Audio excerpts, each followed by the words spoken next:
विंध्य क्षेत्र में अगर कवि और साहित्य की बात की जाए तो चाहे वो विंध्य क्षेत्र का शिखर सम्मान हो, वो राष्ट्रीय स्तर का कोई भी सम्मान हो, अछूता नहीं है। वो चेहरा, वो व्यक्तित्व, जिसके लहजे, जिनके वाक शैली और जिनका संचालन आज विंध्य में ही नहीं समूचे देश में धीरे करके आसमान छू रहा है। आइए मुखातिब कराते हैं एक ऐसे व्यक्तित्व से जो कई यूथ का आइकॉन बन चुके हैं। मैं उस व्यक्तित्व की बात कर रहा हूँ। उनके जीवन से लेकर आज के इस साहित्य के, आज के परिवेश के साहित्य शैली को लेकर, कई तमाम बातों को लेकर आज के इस कार्यक्रम पर उपस्थित हैं। मैं अंजित गौतम अपना विंध्य के माध्यम से आप सभी दर्शकों का अभिनंदन करता हूँ। आज चर्चित की चर्चा में एक चर्चित चेहरे के साथ आप सभी को मुखातिब कराता हूँ। वो चेहरा जिन्हें हम सब जानते हैं, अमित शुक्ला के नाम से। अभिनंदन करते हैं अपना विंध्य के माध्यम से। बहुत बहुत आभार। सबसे पहले तो अंचित भैया आपका और अपना विंध्य के तमाम दर्शकों को बहुत बहुत आभार कि आप सब हमें इतना स्नेह दे करके और आप सब इन सबसे हमें परिचित करा रहे हैं। ये बहुत बड़ी बात, बहुत बहुत आभार आपका। अमित भैया, जानना चाहूँगा कि ये काव्य के क्षेत्र में, साहित्य के क्षेत्र में आपका रुझान, जबकि आप की पारिवारिक पृष्ठभूमि का सरोकार इस क्षेत्र से लगभग नहीं है, आप इंजीनियर के छात्र हैं, तो ऐसी कौन सी परिस्थिति जब आपका प्रेम काव्य और साहित्य की ओर हुआ? बिल्कुल, बहुत अच्छा प्रश्न है अंचित भैया। रुझान तो मेरा ये मानना है इस पर कि अंदर से एक कीड़ा अक्सर हुआ करता है। ईश्वर हर काम के लिए व्यक्तियों को बांट करके देता है, कर्म बांट करके रखना है, किसको क्या करना है। कुछ समय के लिए इंसान भटकता है, चाहता है कि हम ये पा जाएं, लेकिन उसको जहाँ पहुँचना होता है वहीं वो पहुँचता है। मेरे पारिवारिक पृष्ठभूमि की बात करें तो लगभग कई पीढ़ियों तक और मेरे दूर दूर के रिश्तेदारों में भी कोई कविता और कवि का कोई सरोकार नहीं है। रही मेरे बचपन से लेकर के रुझान की बात, तो वो अंदर से कीड़ा था जो कभी बाथरूम कवि के रूप में निकलता था। बाथरूम कवि इन द सेंस अकेले में गुनगुनाना, लिख छोटी मोटी पंक्तियाँ वो करना। लेकिन सामाजिक माहौल ऐसा था कि उस समय पर केवल मोटिवेट किया जाता था कि आप इंजीनियर बनना है या कि डॉक्टर बनना है, यही जायज़ हुआ करता था, या तो कोई सरकारी नौकरी निकालनी है। यही सब सारी सामाजिक दायरे होते हैं जो हम सबके भी बंधन थे। और दरअसल उसका कारण भी एक होता था कि जिस आर्थिक दृष्टि से कमज़ोर होकर के इंसान निकलता है, तो वो सिंपल सी बात होती कि हमारा लड़का नौकरी करेगा। इन सब चीज़ों में भटकने से थोड़ा सा अपराध बोध होता था पारिवारिक तहत से। और रही बात संकोच की, तो मैं बचपन से लेकर के, आप यकीन नहीं करेंगे, मेरे विद्यालयीन जीवन के मित्र और शिक्षक जो हैं वो अभी भी ये बहुत दिनों तक नहीं मान पाते थे कि मैं कवि बन पाया हूँ, क्योंकि मैंने कभी 12वीं तक भाषण नहीं दिया। आप समझ सकते हैं, कुछ लोग विश्वास नहीं करते हैं इस बात पर। लेकिन ज़रा सी घटना थी, मैं भोपाल जा रहा था और ट्रेन पर एक आवाज़, उस समय छोटे मोबाइल हुआ करते थे, टाटा इंडिकॉम और उस सब के, बगल के मोबाइल से एक आवाज़ आई। मुझे तब पता भी नहीं था कि ये कविता है। मुझे ये लगा कि ये गाना बहुत अच्छा है। मैंने एक दोस्त के मोबाइल पर उसको कॉपी कराया और वो जा कर के मैं अपने अकेले तन्हाई के समय पर, अकेले समय पर सुनने लगा उसको। वो आवाज़ इतनी घर कर गई, वो बाद में पता चला कि मुझे किसी कुमार विश्वास जी की कविता है। वो बाद में खनक इतनी हुई कि वो धीरे धीरे कविता तक लिखने तक आने लगी। फिर दिल्ली से प्लेटफॉर्म मिला। रीवा जब आना हुआ 2015-16 के करीब, जब मैं आया तो यहाँ एक अच्छा माहौल मिला, एक अच्छी टीम मिली और अच्छा काम करने का माहौल मिला। आप सबकी दुआओं ने, प्रेम ने, परिवार के सहयोग, फिर परिवार का भी सहयोग मिला। उन्होंने भी समझा कि जो करना चाहता है बच्चा वही करना चाहिए उसको। लगभग 8 से 10 वर्ष पूर्व की बात करें तो एक मंच में कविता पढ़ना, काव्य पाठ पढ़ना बिरले ही पाया जाता था। लेकिन आज का परिवेश ये है कि कविता संग्रह, काव्य संग्रह एक नए पैमाने पर है, नए आयाम पर है, फैन फॉलोइंग उसकी नए पैमाने पर है। आज के जो यूथ हैं जो लिख रहे हैं, उसको करियर के दृष्टिकोण से कितना सार्थक देखते हैं आप?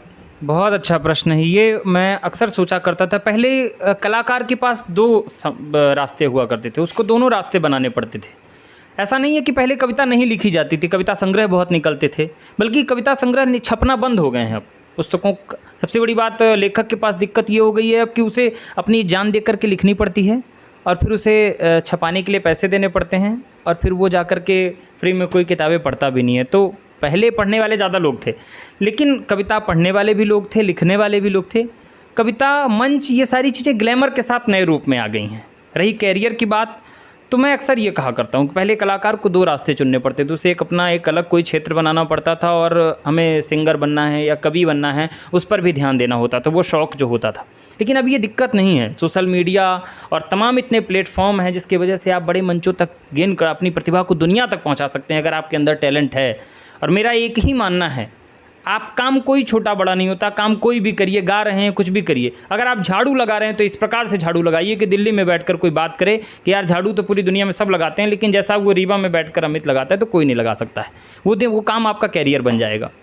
तो निश्चित रूप से कैरियर के क्षेत्र में भी कमी नहीं है। अगर आपके अंदर प्रतिभा है तो पैसा, लक्ष्मी, सरस्वती दोनों साथ में दे रही है। जो आज के युवा हैं वो अपने शब्द शैली में, अपनी लेखनी में अमर्यादित शब्दों का प्रयोग कर देते हैं लोगों को लुभाने के लिए, लोगों तक पहुंचने के लिए। उस पर क्या टिप्पणी है? एक युवा सोच आप हैं, युवा सोच क्या कहती है, ये मैं जानना चाहता हूँ। देखिए, इस पर मेरा हमेशा से यही कहना होता है कि कला की कोई भी विधा हो, आप संगीत, साहित्य, सिनेमा, कुछ भी हो, आप जो भी कर रहे हैं, भाषा और बोली हम अपनी माँ ना कहें, किसी महिला को हम माँ ना कहें, और अगर किसी महिला को हमने माँ कह दिया तो फिर उसके साथ हम मजाक नहीं कर सकते। यही हाल बोली और भाषा का होता है। हम हमेशा से कहते हैं कि अपनी भाषा को बोली और को माँ मत कहिए। अगर हमने हिंदी को अपनी मातृभाषा कह दिया है, अगर बघेली को हमने अपनी मातृबोली कह दिया है, तो फिर माँ के साथ माँ का अपमान नहीं होना चाहिए। हमें अपने शब्दों का ख्याल रखना पड़ेगा, मर्यादा के साथ बोलना पड़ेगा। और रही मंच की बात, तो मंच को लुभाने के लिए कभी कभी लोग अनैतिक बात कर देते हैं, लेकिन उस वक्त हम ये सोचना चाहिए कि हमारी माँ बैठी होती, हमारी बहन बैठी होती, हमारी पत्नी बैठी होती, तो क्या उसके सामने हम इस तरह अभद्र भाषा का प्रयोग कर सकते थे? सामने बैठा कोई अपनी माँ के साथ बैठा है, बहन के साथ बैठा है, तो वो हमें उसी आनंद के साथ सुन सके, अपने परिवार के साथ भी। इसलिए अपनी भाषा को संयमित, मर्यादित रखना बहुत आवश्यक है, और ये आपकी प्रगति पर कभी रोक नहीं लगाएगी। अगर आप हास्य मर्यादा के साथ करेंगे तो और ऊपर जाएंगे, ये मेरा मानना है। एक जो विशेष चीज़ है, एक इंजीनियर अमित शुक्ला से एक कवि अमित शुक्ला का सफ़र, और जो आज राष्ट्रीय स्तर पर है, वो उस पर क्या आपका कहना है? इस सफ़र के बीच में कितने साथी आए, कितने आपके हमसफ़र मिले, कितने लोगों ने आपके पाँव के साथ पाँव मिलाए, हाथ के साथ हाथ मिलाए, और इस सफ़र को तय कराने में, इस दूरी को तय कराने में आपका साथ दिया है? देखिए, साथ तो सबसे पहले परिवार ने दिया है। शुरुआत से ही जब उन्हें लगा कि नहीं अब ये कुछ नहीं, वहीं जाएंगे, तो माता पिता और हमारे छोटे भाई साहब हैं, भाई हैं हमारे, वो भी चिकित्सा जगत से हैं, लेकिन उनका साथ बहुत मिला हमें, कि संबल मिला कि आप करिए कुछ भी, आपको इसी लाइन पर काम करना है तो काम करिए। उसके बाद हमारी पत्नी, उनका भी बहुत सपोर्ट मिला है हमें जीवन में। उनकी ही प्रेरणा थी कि मैं जहाँ जाना चाहता हूँ उसी लाइन पर काम करें, जबकि आज बहुत लोग होते हैं कि बड़ी जगहों पर उनका यही कहना था। और दूसरी चीज़ कि सफ़र कैसा था वहाँ से लेकर के यहाँ तक का, तो मैं अक्सर सोचा करता हूँ रातों पर, जब कभी सफ़र से लौटता हूँ, या कभी मैं राष्ट्रीय स्तर तो मैं नहीं मानता, ये आप लोग का कहना है। मैं अभी भी बहुत छोटा सा कलमकार हूँ, बहुत छोटा सा अदना सा सिपाही हूँ, बस इस कवि परंपरा का एक विद्यार्थी हूँ। लेकिन अक्सर रास्तों पर सोचा करता था कि मैं कहीं दूसरी जगह पर होता तो हो सकता है और इससे ज़्यादा कमा सकता था, हो सकता है और मैं लाखों कमा सकता था।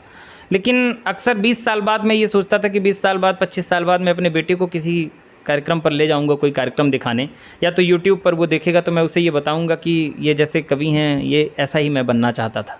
तो वो सपना मेरा सपना ही रह जाता। लेकिन आज मैं ये सुकून पर हूँ कि मैं पैसे शायद उससे कम कमाऊँ या उसके बराबर ही कमा रहा हूँ, लेकिन मैं अपने मन का काम कर रहा हूँ, और मन के काम करने में बहुत सुकून मिलता है, बहुत शांति मिलती है। आप दिल का काम करिए और वो काम करने में आपको बहुत आनंद आएगा निश्चित रूप से, और वो सब चीज़ें आपको देगा। रही सफ़र में कुछ लोगों के छूटने की, तो ये सदैव से नियम रहा है कि कुछ लोग साथ चलते हैं तो कुछ लोग छूटते भी हैं रास्ते में, मित्र। और दरअसल जो लोग छूटते हैं उन्हें मित्र नहीं कह सकते हम, वो लोग सिर्फ स्वार्थ के कारण कुछ समय के लिए आते हैं और समय निकल जाने पर वो पीछे चले जाते हैं। या तो फिर आपसे उनको द्वेष, ईर्ष्या भी कह सकते हैं, या कुछ भी कह सकते हैं। तो ये ह्यूमन मेंटलिटी भी होती है कि वो 3 इडियट का डायलॉग है कि दोस्त अगर फेल हो जाता है तो दुख होता है, और दोस्त अगर फर्स्ट आ जाता है तो भी दुख होता है। तो इस पर मैं उनकी गलती भी नहीं मानता हूँ। मेरे साथ भी अगर कोई होता, वो भी चला जाता, तो मुझे भी थोड़ा दुख होता।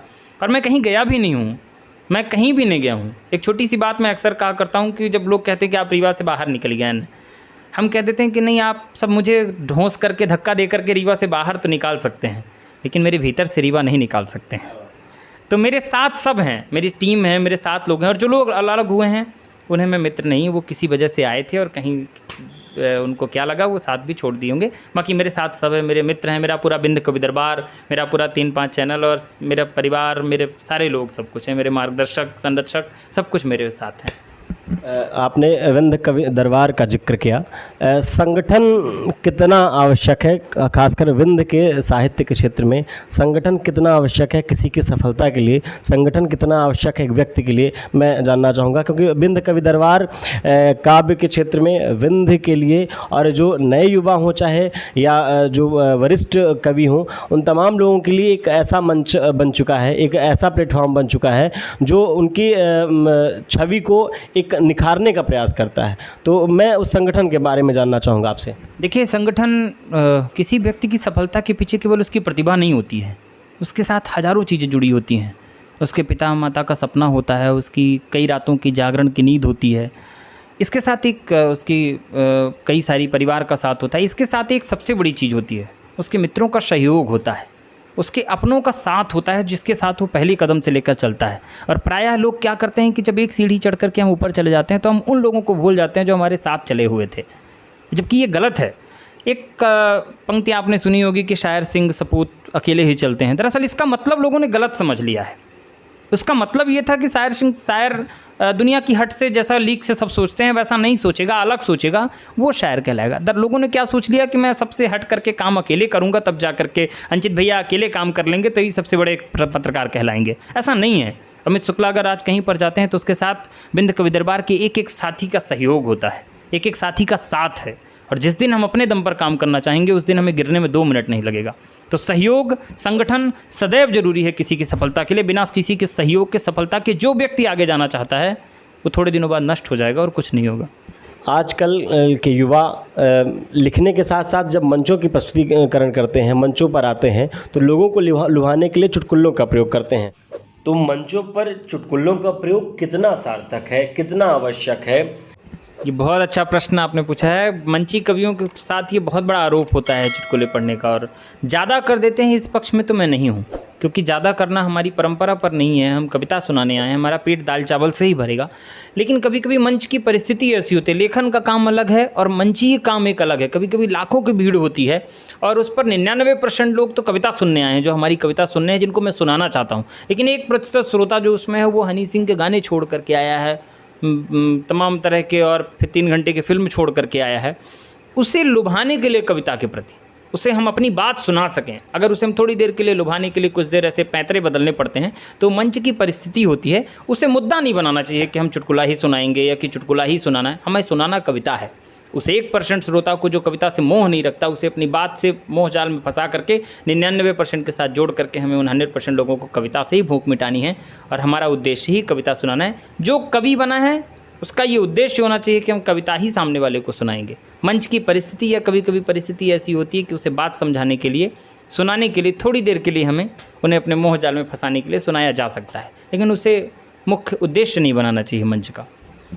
आज के परिवेश पर बघेली साहित्य और हिंदी साहित्य, हालांकि युवा दोनों पर लिख रहे हैं, लेकिन उनके लिए क्या संदेश? क्योंकि ये सवाल आपसे इसलिए भी किया जा रहा है क्योंकि अभी हाल ही में आप ही के द्वारा, तमाम आपके युवा साथियों के द्वारा कवि कॉन्फ्रेंस का आयोजन किया गया था।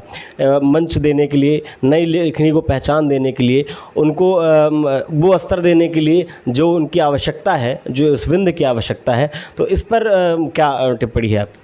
बिल्कुल, बघेली की जहाँ तक बात है तो बघेली साहित्य इतना बृहद है, बघेली साहित्य का मान इतना बड़ा है कि जितना ही हिंदी साहित्य का है। और मेरा तो थोड़ा सा दुर्भाग्य ये रहा है कि मैं बघेली लिखता ज़रूर हूँ, लिखने लगा हूँ कोशिश, लेकिन मैं इतना अभी अपने आप को संतुष्ट नहीं कर पा रहा हूँ कि मैं उसे मंची प्रस्तुत कर सकूँ। और जब मैंने लेखन और मंची काम शुरू किया था उस वक्त मेरा माहौल ऐसा था, जहाँ से मैंने शुरू किया था, कि बघेली मैं नहीं पढ़ पाया मंचों पर, और आज तक वो परंपरा चल रही है। लेकिन भविष्य पर मैं कोशिश में लगा हूँ कि बघेली को विंध्य के क्षेत्र के मंचों पर जहाँ पर मैं रहूँ वहाँ बघेली ज़रूर सुनाऊँ। और जो लोग काम कर रहे हैं वो निश्चित रूप से योद्धा का काम कर रहे हैं। और बघेली पर अगर बात की है तो मैं बघेली पर ही आप अपना से कहे चाहते कि ये बात पर हम कोनो बहुत बड़े कवि, बहुत बड़ी पंक्तियाँ रही वो इनका हमेशा कही थे कि दुनिया में कैटरीना कैफ कितना सुंदर महिला हो सके थी, माधुरी दीक्षित कितना सुंदर महिला हो सके थी, लेकिन हमारे महतारी से ज़्यादा सुंदर नहीं हो सके। हमारी बघेली का वो ललक है, हमारी बघेली के व्यंजन हो या बघेली की लोक बोली का आनंद हो, लोक साहित्य का आनंद हो, लोक संस्कृति का आनंद हो, तो निश्चित रूप से वो मोह अलग है, अंदर से नहीं जाता है। और आप दुनिया में सम्मान पाकर आ जाइए, लेकिन जब आप अपने घर पर आएंगे, विंध्य क्षेत्र पर आएंगे, तो जो आपको स्नेह मिलेगा, जो अपनत्व लगेगा, वो कहीं नहीं मिल सकता है।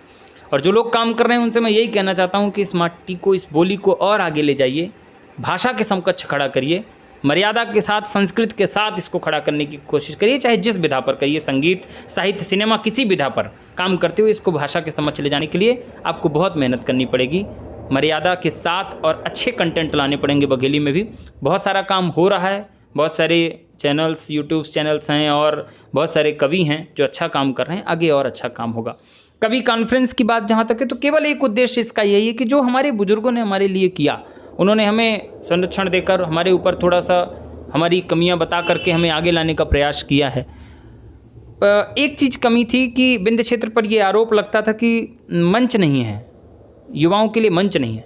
तो वो सुनते सुनते एक मन में बात आई कि मंच कमी नहीं होने देंगे, आने वाली जो प्रतिभा है उसके लिए मंच की कमी नहीं होगी। अगर उसमें प्रतिभा है, उसकी प्रतिभा हम दुनिया तक ले जाने का काम करेंगे, उसके बाद उसकी प्रतिभा जानें कि वो कितना आगे तक जा पाता है।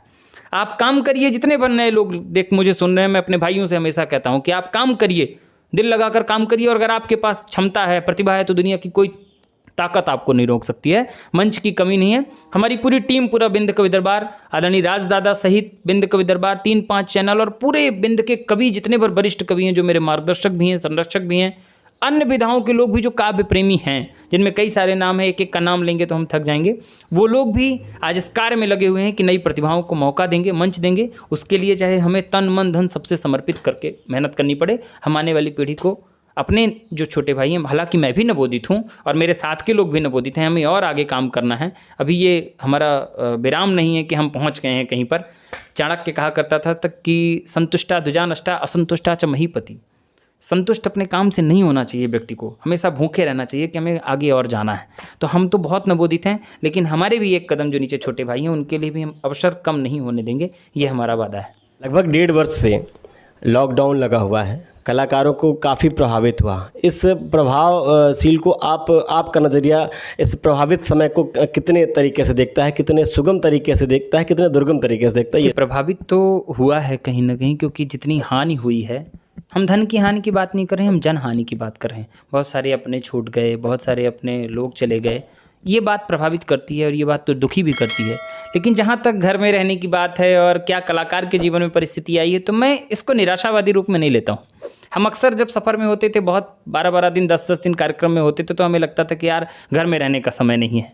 आप अक्सर कभी सफ़र पर जाइए, जंगल से ट्रेन निकल जाए, हमारे एक बड़े कवि हैं, वो कहते हैं कि जब ट्रेन निकलती है तो मन करता है कि इस जंगल पे रुक जाए, थोड़ी देर आनंद ले लें। लेकिन उसी जंगल पर अगर ट्रेन रुक जाती है तो हाय हे भगवान, कब ट्रेन चलेगी। ये मनुष्य की दिक्कत है। परिस्थिति कैसी भी हो, हमको उसका आनंद लेना चाहिए। हम हमेशा से इस बात पर मरते थे कि हमें परिवार पर रहने का समय नहीं मिल रहा है। पहली बार मिला तो हम उसका आनंद नहीं ले रहे हैं। काम की बात, काम, बहुत सारे काम नुकसान हो रहा है निश्चित रूप से, लेकिन ऑनलाइन वर्क बहुत सारा काम चल रहा है, तो काम ऑनलाइन कर सकते हैं। रही एक्चुअल की बात, तो वो भी जल्दी खुलेगा। जैसे दोनों लॉकडाउन के बीच का जो समय था, जनवरी, फरवरी, मार्च, अप्रैल, वहाँ पर मंच हुए, हम लोगों ने किए। फिर से लॉकडाउन हुआ, तो आप अपने आप को थोड़े दिन घर पे संयमित रखिए, आनंद के साथ परिवार के साथ समय बिताइए, वर्चुअल कार्यक्रम करिए, एक्चुअल मत करिए, और उसके साथ आनंद लेते हुए निश्चित रूप से ये समय जल्दी कट जाएगा। निराशावादी रूप में नहीं लेना चाहिए इसको। मिलियनर्स आपके वीडियो के व्यूवर जाते हैं, कई ऐसे मंच हैं जो राष्ट्रीय स्तर के मंच हैं, फिर चाहे हम बात करें शैलेश लोढ़ा की, फिर चाहे हम बात करें कई ऐसे नामचीन चेहरे की, जिनके मंच के साथ आपने मंच शेयर किया है, उनके साथ काव्य पाठ किया है। ये हमारे बंदे के लिए गौरव की बात है। तो उस गौरवशाली व्यक्तित्व से मैं ये जानना चाहता हूँ कि इस लॉकडाउन में क्या कुछ, इस लॉकडाउन के बाद मंच पे जब कवि अमित शुक्ला मंच पर आएंगे, एक राष्ट्रीय स्तर के व्यक्तित्व जो इस विंद का प्रतिनिधित्व करते हैं, वो यूथ का आइकॉन बन चुके हैं, क्या कुछ नया लेकर आएंगे?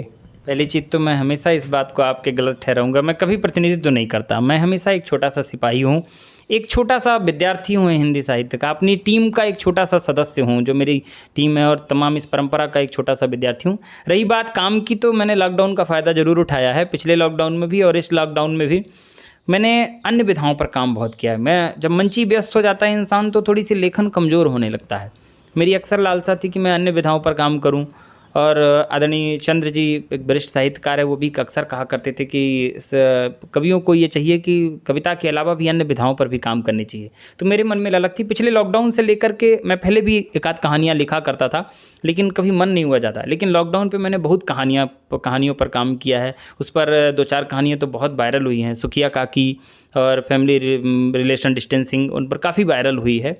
तो काफ़ी काम किया है मैंने कहानियों पर और बहुत आनंद आया लेखन करने में। और मंच पर जब हम जाएंगे तो ये हास्य से भी और व्यंग से भी कोरोना की विसंगतियों पर भी काफ़ी प्रहार करेंगे। वो तरीके से पूरा बहुत कुछ काम हुआ है, बहुत आनंद आया है इस समय पर भी लिखने में। इसके पहले भी आप अपना विंध्य चैनल में ऑनलाइन के माध्यम से आप आ चुके हैं। लाखों के जो भी दर्शक हैं वो आपके काफ़ी प्रशंसक हैं, काफ़ी आपको सुनना पसंद करते हैं।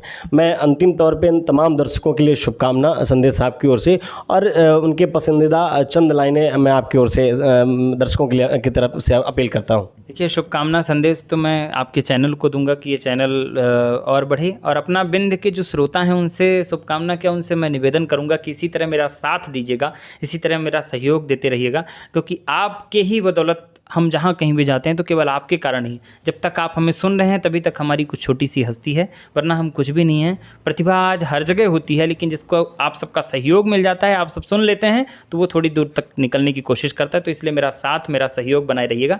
4 पंक्तियाँ सुनिए, निवेदन करता हूँ। हास्य तो बहुत कुछ सुनते रहते हैं मंचीय माध्यम से, 4 पंक्तियाँ विसंगतियों पर प्रहार करते हैं। इस लॉकडाउन पर एक बात हुई कि कुछ लोग गाँव लौट कर आ रहे थे, अपनी माटी पर लौट कर आ रहे थे। वो लोग भी लौट कर आ रहे थे जो कभी गांव का तिरस्कार करके, अपनी माटी का तिरस्कार करके चले गए थे। और ध्यान रखिए, संकट काल पर अगर आपको सबसे ज़्यादा कोई काम आएगा तो केवल 2, आपकी जननी और आपकी जन्मभूमि काम आती है। तो 4 पंक्तियां सुनिए, कौन कौन लोग गांव लौट कर आए हैं। अगर तर्क ठीक लगे तो फिर आशीर्वाद दीजिएगा जैसे आप देते हैं। कि कष्ट दे रही बहुत सीख दे रही है, किंतु इस बीमारी से कई राज गाँव आ गए। कष्ट दे रही, एक एक पंक्ति पर देखिएगा कौन लोग लौट कर आए। कष्ट दे रही बहुत सीख दे रही है, किंतु इस बीमारी से कई राज गाँव आ गए। माटी की पवित्रता को कहते देहाती थे जो, शहरों से होके वो नाराज गाँव आ गए। बूढ़ी माँ ये सोच रही, उसे नहीं पता है कि बेटा क्यों आया है। बूढ़ी माँ ये सोच रही बेटे उससे मिलने को, छोड़कर सारा काम काज गाँव आ गए। बाप की चिता को आग भी जो देने नहीं आए, मरने के डर से वो आज गाँव आ गए। बहुत बहुत आभार, बहुत बहुत धन्यवाद। आभार प्रकट करता हूँ, आपने समय, अनमोल समय दिया अपना विंध्य के लिए।